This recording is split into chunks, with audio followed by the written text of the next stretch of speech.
नमस्कार दोस्तों, स्वागत है आपका हमारे YouTube चैनल जीके ट्रैकर पे। देखिए फ्रेंड्स, आज की वीडियो में भी हम उन इंपॉर्टेंट जीके के क्वेश्चंस को देखेंगे जो आपसे यूकेपीएससी के एग्जाम में पूछे गए हैं। आज भी आपको हम 20 क्वेश्चन यहाँ पे देखने को मिलेंगे। सभी के सभी क्वेश्चन यूकेपीएससी के प्रीवियस ईयर क्वेश्चंस होंगे। ना सिर्फ क्वेश्चन आंसर को कवर करेंगे, इनसे जुड़े हुए जितने आपके फैक्ट हैं, जो आपके कॉन्सेप्ट हैं, इनको भी समझते हुए चलेंगे। यह हमारा इस सीरीज का दूसरा वीडियो है। अगर आपने इससे पहला वाला वीडियो नहीं देखा, आप उसे प्लेलिस्ट में जाके देख सकते हैं। तो चलिए दोस्तों, आज की क्लास को शुरू करते हैं। आज का हमारा पहला क्वेश्चन है, करतारपुर साहिब गुरुद्वारा का कॉरिडोर पश्चिमी पंजाब के किस जिले में स्थित है? देखिए, जो करतारपुर साहिब गुरुद्वारा का जो कॉरिडोर आपका बना है, जिसे हम कहते हैं करतारपुर कॉरिडोर, ये आपके पाकिस्तान का जो पंजाब है, यानी कि जो पंजाब का हिस्सा जो पाकिस्तान में पड़ता है, उसमें कौन सा जिला है? सही आंसर है नारोवाल जिला। उस जिले में ये पड़ता है। और भारत में जो पंजाब है, पंजाब का जो गुरदासपुर जिला है, भारत के पंजाब का, और पाकिस्तान के पंजाब का नारोवाल जिला, इन दोनों के बीच में बना है आपका करतारपुर कॉरिडोर। इसे आपने याद करना है। 2019 में इस कॉरिडोर को खोला गया था। क्वेश्चन यहां से बन चुका है पेपर में। ठीक है, दूसरा प्रश्न है, भारत में किस तिथि से जीएसटी लागू हुआ था? जीएसटी की full form goods and service tax. ठीक है, यह भारत में लागू हुआ 1 जुलाई 2017 से। ऑप्शन ए सही आंसर होगा। जीएसटी लोकसभा से पारित हुआ था 29 मार्च 2017। ठीक है, राज्यसभा से पारित हुआ 6 अप्रैल 2017 और 1 जुलाई 2017 से इसे पूरे देश में लागू कर दिया गया। जीएसटी के लिए संविधान में कौन सा संशोधन किया गया? तो आपको याद करना है, 101वां संशोधन जो था वो जीएसटी से संबंधित है। क्वेश्चन यहां से भी पूछा जाएगा। ठीक है, इसके अलावा एक और क्वेश्चन बनता है, दुनिया में सबसे पहले जीएसटी किस देश में आया था? तो दुनिया में सबसे पहले जो जीएसटी लागू किया था वो फ्रांस ने किया था, 1954 में किया था। ठीक है, नेक्स्ट है, राष्ट्रीय मतदाता दिवस किस दिन मनाया जाता है? तो जैसे मैंने आपको पहले भी कहा, यूकेपीएससी अपने ही क्वेश्चंस में से रिपीट करता है। कई बार एग्जैक्ट क्वेश्चन रिपीट कर देता है, कई बार उनसे जुड़े हुए। तो कल के वीडियो में हमने क्वेश्चन देखा था कि निर्वाचन आयोग की स्थापना कब हुई, और उसमें मैंने आपको पूरी डिटेल बताई कितनी तारीख को बना। और दूसरे पेपर में यूकेपीएससी ने क्वेश्चन पूछा, राष्ट्रीय मतदाता दिवस कब मनाया जाता है? तो उसी क्वेश्चन से यह जुड़ा हुआ है। राष्ट्रीय मतदाता दिवस हर साल 25 जनवरी को मनाया जाता है।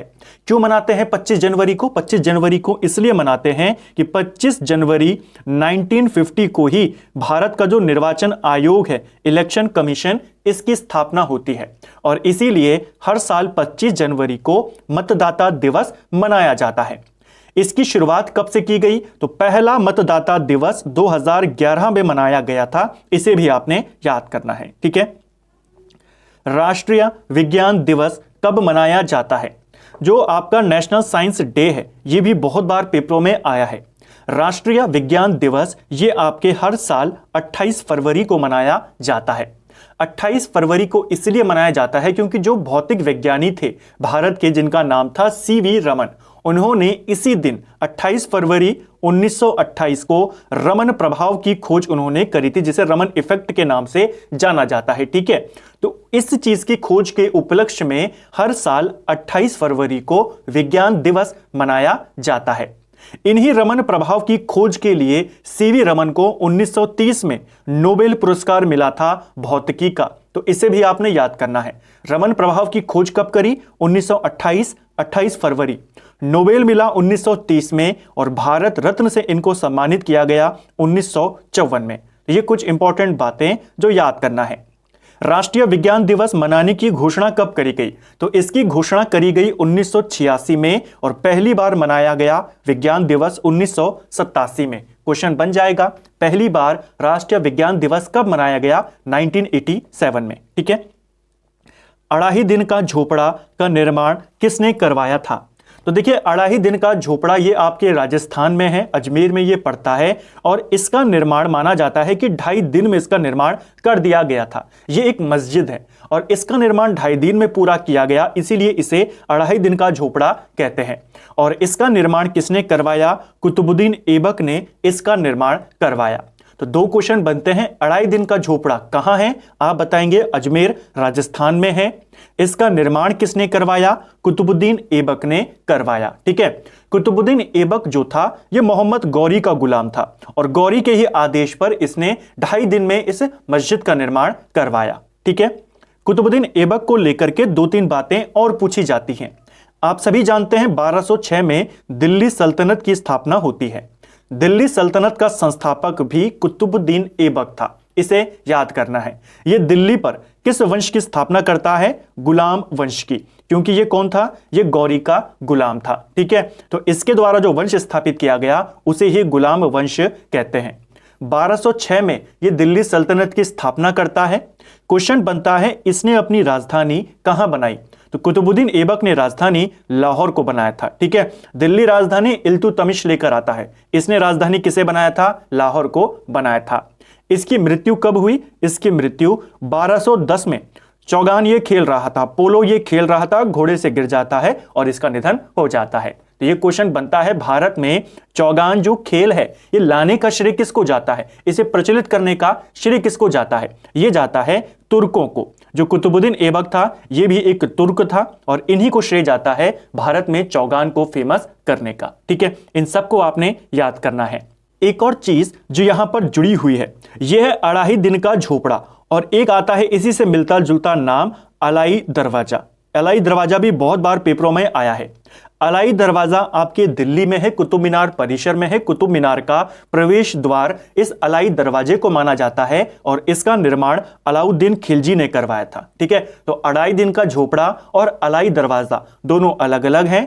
झोपड़ा आपके राजस्थान में है, ये आपके कुतुब मीनार जो परिसर है वहां पर है, उसका प्रवेश द्वार इसे माना जाता है। ठीक है, चलिए एक और चीज याद करना, कुतुबुद्दीन ऐबक ने कुतुब मीनार के सामने एक और मस्जिद का निर्माण करवाया था जिसका नाम है कुव्वत उल इस्लाम मस्जिद। यह क्वेश्चन भी पूछा जाता है किसने बनवाई? वो भी कुतुब मीनार, ये जो कुतुबुद्दीन ऐबक है इसने बनाई थी। ठीक है, किसके शासन काल में तुलसीदास ने रामचरितमानस की रचना करी थी? तो यह क्वेश्चन हमने हिंदी में भी कवर किया, यह क्वेश्चन आपसे जीएस में भी पूछा गया है। देखिए तुलसीदास ने जो रामचरितमानस की रचना करी थी अवधी भाषा में, ये इन्होंने 1574 में करी थी। ठीक है, 1574 किसका काल है? ये अकबर का काल है। तो अकबर के शासन काल में इसकी रचना करते हैं। अमीर खुसरो संगीतकार थे एवं एक कौन थे? तो देखिए अमीर खुसरो की बात करते हैं। अमीर खुसरो एक सूफी संत था, एक फारसी हिंदी लेखक था, इतिहासकार और विद्वान भी था, साथ में संगीतकार भी था। तो ये सभी कौन था? अमीर खुसरो। इसे आपने याद करना है। अमीर खुसरो को भारत का तोता भी बोला जाता है। क्वेश्चन बनता है तोतिया हिंद किसको बोला जाता है? अमीर खुसरो को। ठीक है, इसके अलावा खुसरो को खड़ी बोली का, जो हिंदी खड़ी बोली है, उसका जनक भी अमीर खुसरो को माना जाता है। ठीक है, इसके अलावा जो नवीन फारसी काव्य शैली थी जिसका नाम था सबक ए हिंदी या जिसे हिंदुस्तानी शैली भी कहते हैं, इसका जनक भी कौन माना जाता है? अमीर खुसरो माना जाता है। कहा जाता है कि इसी को सितार का आविष्कार भी इसी ने किया, तो सितार का आविष्कारक भी इसी को माना जाता है। ठीक है, चलिए बंगाल शासन के पहले गवर्नर जनरल कौन थे? तो देखिए बंगाल का पहला गवर्नर जनरल आपसे पूछा गया है, इसका आंसर होगा वॉरेन हेस्टिंग। जल्दबाजी में आपने रॉबर्ट क्लाइव को टिक नहीं करना है। जो यूकेपीएससी है आपको कंफ्यूज करने का पूरी कोशिश करता है, आपको क्वेश्चन देगा और जो उसका सही आंसर लगता है मैक्सिमम को वही वो पहला ऑप्शन देता है। तो रॉबर्ट क्लाइव जो था ये बंगाल का पहला गवर्नर था। अगर सिर्फ बंगाल का पहला गवर्नर पूछेगा तो आप रॉबर्ट क्लाइव को टिक करेंगे। यहां पर पूछा है पहला गवर्नर जनरल, ये था वॉरेन हेस्टिंग।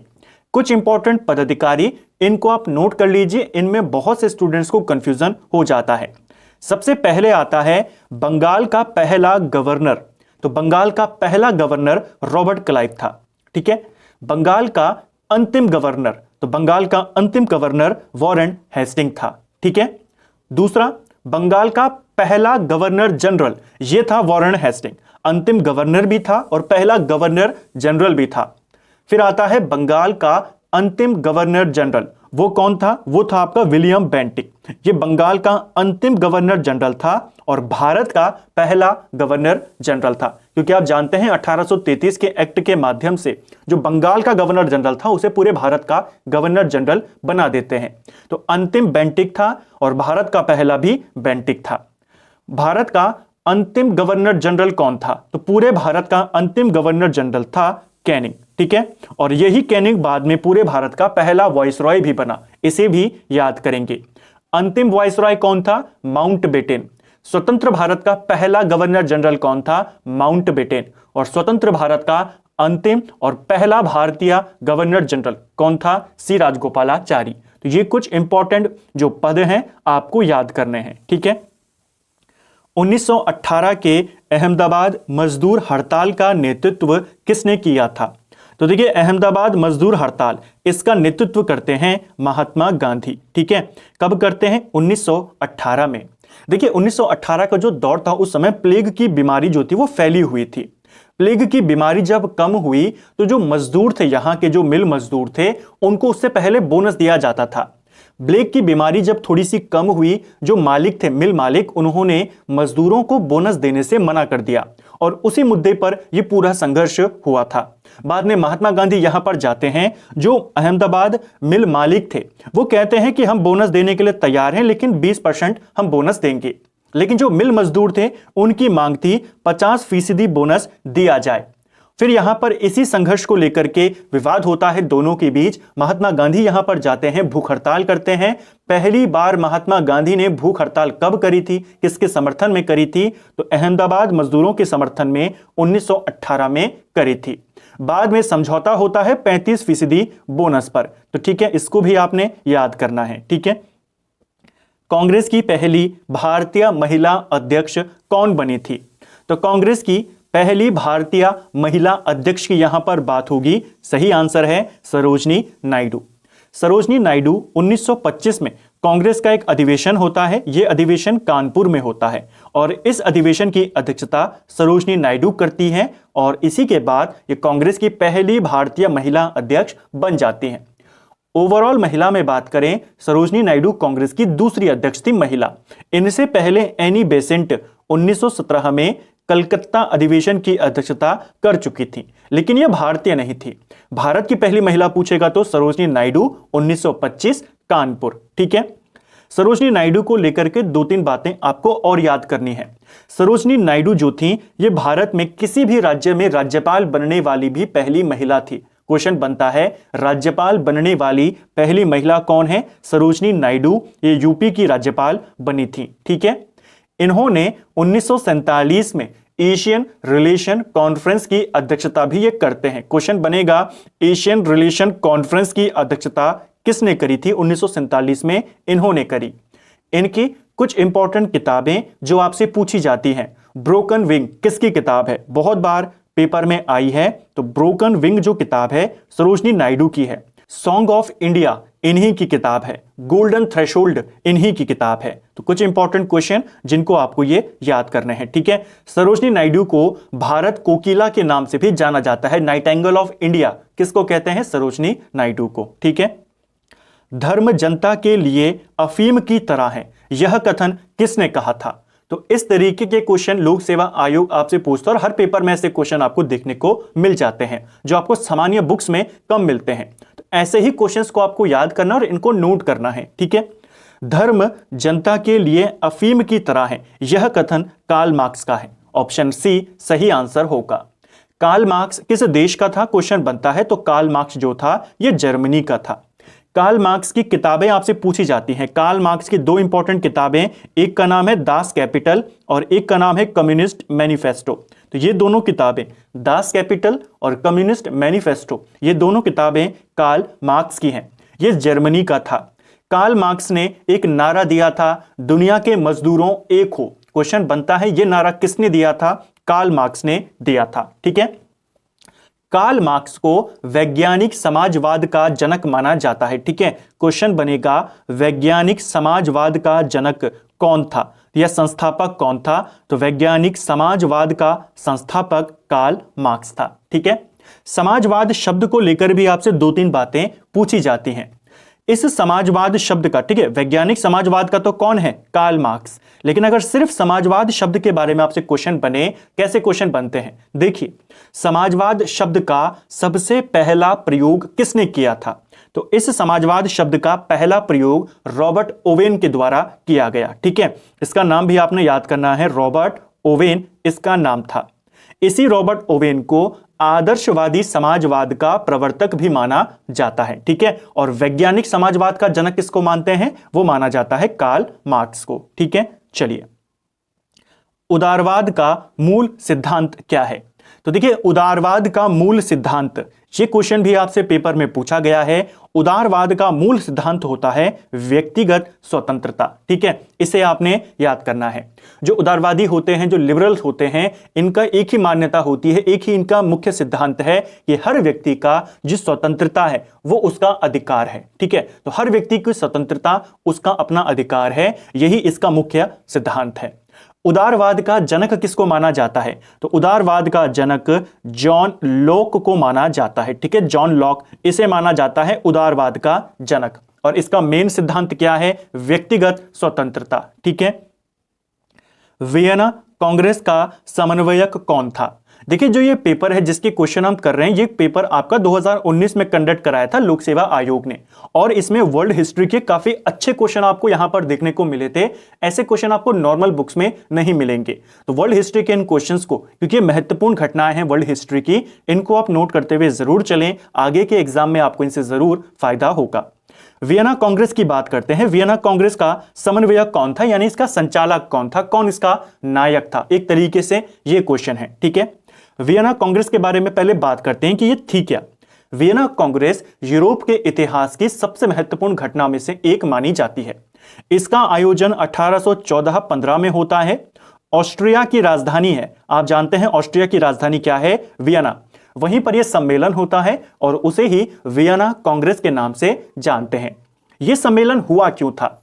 देखिए, जो 1814-15 का समय है, आप जानते हैं नेपोलियन बोनापार्ट का उस समय पूरे यूरोप में दबदबा था। नेपोलियन बोनापार्ट ने पूरे यूरोप में अपनी विजयों के कारण जो अस्त व्यस्तता थी वो पूरी तरीके से बिगाड़ दी थी। तो किस तरीके से यूरोप को दोबारा से बसाया जाए, किस तरीके से यूरोप में जो देश है, शक्ति का जो संतुलन है वो किया जाए, अलग अलग रूल्स के लिए एक सम्मेलन बुलाई गई थी ऑस्ट्रिया में, उसे ही वियना कांग्रेस कहते हैं। ठीक है, इस कांग्रेस में या जो ये सम्मेलन था, इसका जो संचालक था वो ऑस्ट्रिया का चांसलर था। ठीक है, उस समय जो ऑस्ट्रेलिया का चांसलर था वो इसका मेन समन्वयक था, इसका संचालक था। और वो कौन था चांसलर? उसका नाम था मेटरनिक। ये क्वेश्चन बनता है, मेटरनिक कौन था? ये ऑस्ट्रिया का चांसलर था उस समय जब वियना कांग्रेस आयोजित की गई। तो इसे आपने याद करना है। नेपोलियन बोनापार्ट को पराजित करने में भी मुख्य भूमिका किसकी रही थी? इसी मेटरनिक की रही थी। ठीक है, इसी सम्मेलन में कुछ निर्णय लिए जाते हैं कि जिन शक्तियों ने फ्रांस का सहयोग करा, नेपोलियन का सहयोग करा, उनकी सीमा घटा दी जाए, उनकी बॉर्डर्स को कम कर दिया जाए। जिन शक्तियों ने नेपोलियन बोनापार्ट का विरोध किया, उसके साथ लड़ाई लड़ी, उनको फायदा दिया गया। कई सारे फैसले यहां पर लिए गए यूरोप के इतिहास में, इसीलिए इसे महत्वपूर्ण घटना मानी जाती है। तो इसे आपने याद करना है। वियना कांग्रेस कब होती है? 1814-15 में होती है। इसमें जो हस्ताक्षर होते हैं फाइनल, वो 9 जून 1815 को होते हैं। और इन्हीं हस्ताक्षर के कुछ दिन के बाद 18 जून 1815 को नेपोलियन बोनापार्ट फाइनली हार जाता है वाटरलू के युद्ध में। वो भी इसी घटना के बाद हुआ था। ये कुछ इंपॉर्टेंट घटना जो आपको याद करनी है। एक और चीज, इसी वियना कांग्रेस में यह निर्णय लिया गया था कि फ्रांस की क्रांति, आप जानते हैं फ्रांस की क्रांति कब होती है? 1789। इसका आयोजन कब हो रहा है? 1815 में निर्णय लिए जा रहे हैं। यहां पर यह निर्णय लिया गया कि 1789 से पहले जिस जिस देश में जो राजा शासन कर रहे थे, जो वंश शासन कर रहे थे, उनको वापस सत्ता दी जाए। तो काफी महत्वपूर्ण घटना थी, इसलिए आपको इसे याद करना है। ठीक है, भारत छोड़ो आंदोलन के समय भारत में समांतर सरकार सर्वप्रथम कहां बनाई गई थी? कुछ दिन पहले ही मैंने आपको समांतर सरकारों से जुड़ा हुआ एक क्वेश्चन करवाया था, और यही क्वेश्चन, उसी से मिलता जुलता क्वेश्चन आपको यूकेपीएससी पहले पूछ चुका है। ठीक है, समांतर सरकारें बनी थी भारत छोड़ो आंदोलन के दौरान देश के अलग अलग हिस्सों में। सबसे पहले जो समांतर सरकार बनी थी वो बलिया में बनी थी। ऑप्शन ए हमारा सही आंसर होगा। भारत छोड़ो आंदोलन अगस्त 1942 में शुरू होता है। अगस्त 1942 में ही यूपी के बलिया में चित्तू पांडे के नेतृत्व में एक समांतर सरकार का गठन हो जाता है। तो सबसे पहले कहां बनी थी? बलिया में बनी थी, चित्तू पांडे के नेतृत्व में। और दूसरा क्वेश्चन जो हमने उस दिन किया था कि जब समांतर सरकारें बनी तो सबसे लंबी सरकार कौन सी थी जो चली थी? ये भी जल्दी खत्म हो जाती है, जल्दी ही अंग्रेज इसको दमन कर देते हैं। समांतर सरकारों में सबसे लंबे समय तक चलने वाली सरकार थी सतारा की समांतर सरकार। सतारा की जो समांतर सरकार थी ये 1943 में बनती है और 45 तक चलती है। बाकी की जो समांतर सरकारें थी वो 1 से 2 साल ही चलती है। सबसे ज्यादा अगर पूछा जाएगा कौन सी सरकार चली थी, ये सतारा की समांतर सरकार चली थी। सतारा की समांतर सरकार का गठन वाई बी चौहान और नाना पाटिल के नेतृत्व में किया गया। इन दोनों को आपने याद करना है। मिदनापुर में भी सरकार बनी थी लेकिन वहां से क्वेश्चन नहीं बनते, केवल इन दोनों के। सबसे पहले बलिया में चित्तू पांडे के नेतृत्व में, और उसके बाद सबसे लंबी जो सरकार चली सतारा की चली वाई बी चौहान और नाना पाटिल के नेतृत्व में। ठीक है, सेतु बंध की रचना किसने करी है? सेतु बंध काफी अच्छा क्वेश्चन है, आपकी लूसेंट का ये क्वेश्चन है। और देखिए कितना अच्छा क्वेश्चन यहां पर पूछा है, लूसेंट में आपको ये मिल जाएगा। देखिए सेतु बंध के अगर हम रचनाकार की बात करते हैं, यह था प्रवरसेन द्वितीय। ऑप्शन बी सही आंसर होगा। गुप्त साम्राज्य के बारे में हम पढ़ते हैं। गुप्त साम्राज्य के ही समकालीन एक साम्राज्य था जिसका नाम था वाकटक वंश। ठीक है, इस वाकटक वंश के साथ गुप्तों के अच्छे संबंध थे और इसी वाकटक वंश का एक राजा था प्रवरसेन द्वितीय, और यही रचना करता है सेतु बंध की।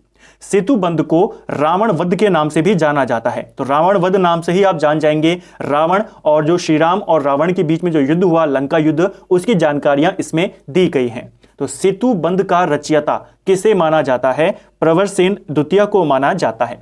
यह प्रवरसेन द्वितीय था कौन? देखिए हमने पढ़ा था गुप्त काल में, जब हम गुप्त साम्राज्य के बारे में बात कर रहे थे, चंद्रगुप्त द्वितीय के बारे में। चंद्रगुप्त द्वितीय की एक बेटी जिसका नाम था प्रभावती गुप्त। प्रभावती गुप्त का विवाह चंद्रगुप्त द्वितीय किसके साथ कर देता है? वाकटक वंश का एक राजा था जिसका नाम था रुद्रसेन द्वितीय। ठीक है, यह क्वेश्चन बनता है कि अपनी किस पुत्री का विवाह चंद्रगुप्त विक्रमादित्य ने वाकटक नरेश रुद्रसेन द्वितीय के साथ कर दिया? वो थी प्रभावती गुप्त। इन्हीं प्रभावती गुप्त और रुद्रसेन द्वितीय के 2 पुत्र होते हैं, जिसमें से एक का नाम था दामोदर सेन, और यही दामोदर सेन बाद में गद्दी पर बैठता है प्रवरसेन द्वितीय के नाम से। तो इसे आपने याद करना है, यानी कि जो प्रवरसेन द्वितीय है इसका नाना है कौन? चंद्रगुप्त द्वितीय, जिसे हम विक्रमादित्य के नाम से भी जानते हैं। तो क्वेश्चन यहां से बनते हैं। यह कहानी मैंने आपको इसलिए बताई कि चंद्रगुप्त द्वितीय से जुड़ा हुआ है, क्योंकि जो ये सेतुबंध रचना है इसे कहीं कहीं पर कालिदास की रचना भी माना जाता है। और आप सभी जानते हैं कालिदास किसके समकालीन था, किसका दरबारी था? चंद्रगुप्त द्वितीय का। ठीक है, तो माना जाता है कि जब इसने शासन शुरू किया तो कालिदास जो थे वो कुछ समय के लिए इनके दरबार में भी आए और इनका सहयोग करते हैं इस रचना में। तो इसे भी आपने याद करना है, कालिदास की रचना भी इसे माना जाता है। ठीक है, तो दोनों नाम आपने याद करने हैं। ज्यादातर आपको प्रवरसेन द्वितीय ही देखने को मिलेगा। ठीक है, नेपोलियन और पोप के मध्य हुए समझौते को किस नाम से जाना जाता है? तो देखिए नेपोलियन बोनापार्ट और जो पोप थे, ठीक है, इनके बीच में एक धार्मिक समझौता होता है। 1801 में यह समझौता होता है और 1802 से इसे लागू कर दिया जाता है। इस समझौते को, इस धार्मिक समझौते को कॉनकॉर्डेट के नाम से जाना जाता है। ऑप्शन सी सही आंसर होगा। और यह क्वेश्चन भी 2019 में यूकेपीएससी ने आपसे पूछा था। ठीक है, इस समझौते के तहत कई सारे धार्मिक जो सुधार थे नेपोलियन के द्वारा किए जाते हैं, जिसमें सबसे बड़ा सुधार यह था कि जो कैथोलिक धर्म था वो उसे राजकीय धर्म घोषित कर देता है। तो कौन सा वो समझौता था जो पोप और नेपोलियन के बीच में हुआ, 1802 से लागू हुआ, एक में हुआ था? कॉनकॉर्डेट समझौता इसे बोला जाता है। ठीक है, अगला है भीमबेटका शिलाश्रय स्थल कहां स्थित है? तो देखिए भीमबेटका शिलाश्रयों की अगर हम बात करते हैं, ये आपके मध्य प्रदेश के रायसीना जिले में है। ठीक है, एमपी के कौन से जिले में है? रायसीना। उत्तराखंड में केवल राज्य पूछा गया था, लेकिन 2021 में यूपीपीएससी में भी ये क्वेश्चन आया और वहां पर आपसे एमपी का जिला पूछा गया। तो आपको इसे याद करना है, ठीक है। रायसीना जिले में ये आपके, रायसेन जिले में, ठीक है, रायसीना नहीं, रायसेन जिले में ये स्थित हैं एमपी के। जो ये भीमबेटका शिलाश्रय हैं, इनकी खोज वीएस वाकणकर के द्वारा, ठीक है, इनका नाम क्या है, इनका नाम है वाकणकर के द्वारा 1957 में इनकी खोज करी गई थी और ये यूनेस्को की सूची में शामिल हैं। 2003 में इनको विश्व धरोहर घोषित किया गया था। भीमबेटका शिलाश्रय बहुत बार पेपर में आते हैं। नेक्स्ट है, पुष्यमित्र शुंग के द्वारा 2 अश्वमेध यज्ञ किए जाने की जानकारी किस लेख से मिलती है? तो देखिए, पुष्यमित्र शुंग वंश का संस्थापक, ठीक है, इसने 2 अश्वमेध यज्ञ करवाए थे। किसकी मदद से करवाए थे? आप सभी जानते हैं, जो पतंजलि थे वो इनके राज पुरोहित थे। पतंजलि की मदद से पुष्यमित्र शुंग ने 2 अश्वमेध यज्ञ करवाए। इनकी जानकारी हमें कहां से मिलती है? अयोध्या अभिलेख से मिलती है। ऑप्शन डी सही आंसर हो जाएगा। पुष्यमित्र शुंग की अगर हम बात करते हैं, पुष्यमित्र शुंग 185 ईसा पूर्व में जो अंतिम मौर्य सम्राट थे बृहद्रथ, उनकी हत्या कर देते हैं 185 ईसा पूर्व में और शुंग वंश की स्थापना करते हैं। पुष्यमित्र शुंग जो थे ये कट्टर ब्राह्मणवादी थे, इनके बारे में क्वेश्चन बनता है, ठीक है। जो बाणभट्ट थे, हर्षवर्धन के राजकवि, उनके राज दरबारी, बाणभट्ट ने एक रचना करी है हर्षचरित। इसी रचना में हमें यह जानकारी मिलती है कि पुष्यमित्र शुंग ने बृहद्रथ की हत्या करी। ये कट्टर ब्राह्मणवादी थे और इन्होंने ही मगध पर ब्राह्मण वंश की स्थापना करी। हर्षचरित्र में पुष्यमित्र शुंग को अनार्य बोला गया है। क्वेश्चन बनता है, होते हैं ना आर्य और अनार्य, तो इनको अनार्य बोला गया है हर्षचरित्र में, तो ये भी आपने याद करना है, ठीक है। जो ये अयोध्या अभिलेख है ये किसका है? तो पुष्यमित्र शुंग के ही वंश का जो इनके उत्तराधिकारियों में से एक थे, जिनका नाम था धनदेव, ठीक है। इन्हीं धनदेव का एक अभिलेख हमें अयोध्या से मिला है, जिसे अयोध्या अभिलेख कहते हैं, और इसी अभिलेख में इनके द्वारा 2 अश्वमेध यज्ञ करवाने की जानकारी हमें मिलती है। तो इसे आपने याद करना है, क्वेश्चन बनता है। इनके पुरोहित कौन थे? पतंजलि इनके पुरोहित थे, ठीक है। प्रसिद्ध चित्र द लास्ट जजमेंट के चित्रकार कौन है? तो द लास्ट जजमेंट, यहां पर जजमेंट होगा, ठीक है। द लास्ट जजमेंट, इस चित्र के चित्रकार कौन है? इसके चित्रकार है माइकल एंजिलो। ये क्वेश्चन भी आपके लूसेंट का क्वेश्चन है, वर्ल्ड हिस्ट्री में आपको मिलेगा और काफी अच्छा क्वेश्चन यहां पर बना है। तो वर्ल्ड हिस्ट्री वाले पोर्शन से लूसेंट का जो है आपका आयोग लगातार क्वेश्चन बनता है, अब की बार भी उसने बनाया था, ये भी वहीं से क्वेश्चन है। देखिए, जो पुनर्जागरण की भावना जागृत हुई थी यूरोप के अंदर, उसमें 3 महत्वपूर्ण कलाकार माने जाते हैं, ठीक है। कौन कौन है वो 3 कलाकार? एक है आपका राफेल, ये भी एक फेमस चित्रकार था। माइकल एंजेलो, ये भी एक फेमस चित्रकार था। और लियोनार्डो दा विंची, इसके बारे में आप जानते हैं, ये सारी चीजें करता था। ये इंजीनियर भी था, चित्रकार भी था, मूर्तिकार भी था, वैज्ञानिक भी था, दार्शनिक भी था, कवि भी था, गायक भी था, ये सब कुछ था। इनके कुछ इंपॉर्टेंट चित्र हैं जो आपसे पूछे जाते हैं। सबसे पहले माइकल एंजेलो से बात करते हैं। माइकल एंजेलो की चित्र द लास्ट जजमेंट इन्हीं का है। इसके अलावा द फॉल ऑफ मैन, ये भी किसका है? ये भी माइकल एंजेलो का चित्र है, ठीक है। द फॉल ऑफ मैन किसका चित्र है? Michael Angelo. बात करते हैं राफेल की। राफेल का भी एक फेमस चित्र जो आपसे पूछा जाता है, जीसस क्राइस्ट की जो माता थी मैडोना, उनका चित्र काफी फेमस है जो राफेल ने बनाया है, ठीक है। और लियोनार्डो दा विंची की बात करते हैं तो इनके 2 चित्र बहुत बार पेपर में आते हैं। एक का नाम है द लास्ट सपर, ठीक है। द लास्ट सपर किसकी रचना है? लियोनार्डो दा विंची की रचना है। और इसके अलावा सबसे फेमस जो है मोनालिसा, ये रचना भी किसकी है? ये चित्र जो है लियोनार्डो दा विंची का है। तो इन तीनों के चित्र आपसे पूछे जाते हैं, इन तीनों को आपने याद करना है। ये तीनों के तीनों व्यक्ति इटली के थे, ठीक है। तीनों के तीनों किस देश के थे? इटली के थे, ठीक है। जियोतो की बात करते हैं। जियोतो को लेकर भी एक क्वेश्चन आपसे बन जाता है। पुनर्जागरण काल में चित्रकला का जनक जो माना जाता है, ठीक है, सारे चित्रकार थे पुनर्जागरण काल के। पुनर्जागरण काल में चित्रकला का जो जनक माना जाता है वो इसी जियोतो को माना जाता है। इसे आपने याद करना है, ठीक है। तो कई सारे क्वेश्चन हमने यहां पर देखे इस एक सिंगल क्वेश्चन को लेकर के, ठीक है। नेक्स्ट है, आधुनिक काल का चाणक्य किसे कहा जाता है? तो फिर से यहां पर आपके सामने वर्ल्ड हिस्ट्री का एक अच्छा क्वेश्चन है और यह क्वेश्चन पहले भी बहुत बार आता है, हम इसे इंडिया के संदर्भ में कई बार देख चुके हैं, ठीक है। अब क्वेश्चन वर्ल्ड हिस्ट्री के संदर्भ में पूछा है। आधुनिक काल का चाणक्य मैकियावेली को बोला जाता है। ऑप्शन सी सही आंसर होगा। ठीक है, कई बार हमने क्वेश्चन पढ़ा है ना कि जो मैकियावेली की रचना है द प्रिंस, इससे किसकी तुलना की जाती है? तो द प्रिंस की तुलना चाणक्य की जो किताब है अर्थशास्त्र उसके साथ की जाती है। ठीक है, भारत का मैकियावेली चाणक्य को कहते हैं और आधुनिक काल का चाणक्य मैकियावेली को कहते हैं। यह क्वेश्चन भी पेपर में बहुत बार आया है। जो मैकियावेली है इसको 2-3 नाम और दिए गए हैं। मैकियावेली को आधुनिक राजनीतिक दर्शन का जनक माना जाता है। क्वेश्चन बनेगा आधुनिक राजनीतिक दर्शन का जनक कौन है? मैकियावेली। आधुनिक विश्व का पहला राजनीतिक चिंतक कौन है? तो वो भी है मैकियावेली।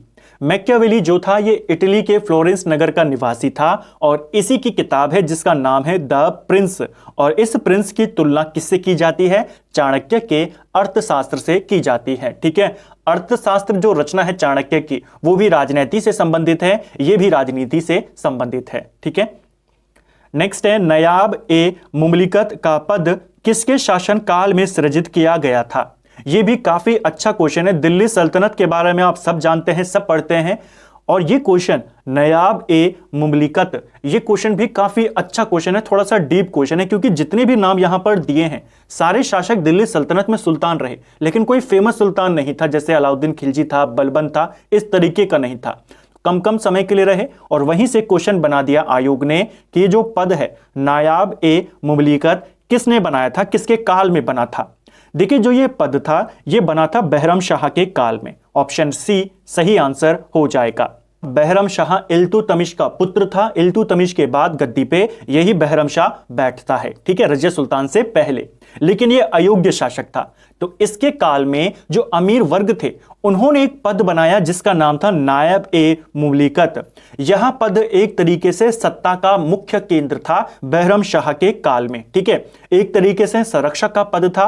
वास्तविक शक्तियां जो होती थी वो इसी पद के पास होती थी। बहरम शाह के काल में सुल्तान के बाद इसी का नंबर माना जाता था। हालांकि सुल्तान से भी ज्यादा शक्तियां इसी के पास होती थी, लेकिन जो महत्वपूर्ण व्यक्ति माने जाते हैं उनमें पहला सुल्तान था बहरम शाह और उसके बाद यही पद आता था। तो इसे आपने याद करना है। सत्ता का मुख्य केंद्र भी कौन था? यही पद था। किसके काल में बना? बहरम शाह के काल में। ठीक है, तो फ्रेंड्स ये थे हमारी जो सीरीज है जिसमें हम उन जीके के क्वेश्चन को देखते हैं जो आपसे यूकेपीएससी के प्रीवियस ईयर के एग्जामों में पूछे गए हैं।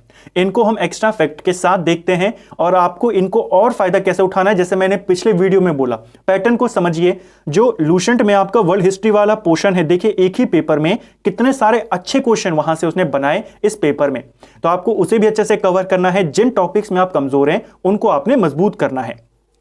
दूसरी बात, कल काफी फ्रेंड्स की कमेंट आई कि जैसे हमने उत्तराखंड का मास्टर वीडियो कवर किया प्रीवियस ईयर के क्वेश्चन का, इसका भी हम एक मास्टर वीडियो कवर करें। देखिए फ्रेंड्स, इसमें अभी मास्टर वीडियो बनाना थोड़ा सा मुश्किल है क्योंकि अलग अलग सोर्सेज से क्वेश्चन को कलेक्ट करना, उनको नोट डाउन करना, फिर उनके आंसर के साथ साथ उनसे जुड़े हुए जो एक्स्ट्रा फैक्ट हैं अलग अलग सोर्सेज से, अलग अलग बुक से एक कहानी की तरह उनको नोट डाउन करके आपको उसको यहां पर एक्सप्लेन करना, उसमें अगर मैं सारे क्वेश्चन का एक साथ वीडियो बनाने जाऊं तो उसमें काफी समय लग जाएगा। एग्जाम में आपका ज्यादा समय है नहीं है, तो अभी हम कुछ पार्ट्स में इसको कवर कर रहे हैं, साथ साथ में मैं और क्वेश्चन लिखते हुए जा रहा हूं। जैसे ही आपके वो सारे क्वेश्चन एक साथ नोट डाउन होंगे तो आपको मास्टर वीडियो भी मिल जाएगा बचे हुए क्वेश्चन का। तो एग्जाम से पहले आपके बहुत सारे प्रीवियस ईयर के क्वेश्चन आपके कवर हो जाएंगे। अभी हम पार्ट्स में कर रहे हैं, धीरे धीरे जैसे ही नंबर ऑफ क्वेश्चन ज्यादा हम नोट डाउन कर चुके होंगे तो वो अलग क्वेश्चन होंगे। ऐसा नहीं होगा कि मैं इन्हीं क्वेश्चन का एक मास्टर वीडियो बनाऊंगा, वो क्वेश्चन अलग होंगे। मैं डेली उनमें एक्स्ट्रा क्वेश्चंस को लिखते हुए चलता हूं ताकि जैसे ही वो ज्यादा हो कुछ हो फिर हम उनका एक मास्टर वीडियो यहां पर अपलोड करें। तब तक इसको इसी प्रकार पार्ट्स में चलाएंगे। 20 क्वेश्चन साथ में एक्स्ट्रा फैक्ट अगर आप जोड़ दें तो 50 के अराउंड आपके क्वेश्चन एक सिंगल वीडियो में प्रीवियस ईयर के कवर हो जाते हैं। उम्मीद करता हूं आपको ये सीरीज पसंद आ रही होगी। आज का वीडियो आपको कैसा लगा कमेंट बॉक्स में हमें जरूर बताएं। कितना आपका स्कोर रहा 20 में से वो भी हमें कमेंट बॉक्स में जरूर बताएं। अगर आपको ये वीडियो पसंद आई है तो वीडियो को लाइक करें। अगर आप चैनल पर पहली बार आए हैं चैनल को सब्सक्राइब करें। अपने दोस्तों के साथ वीडियो को शेयर जरूर करें। Thank you friends.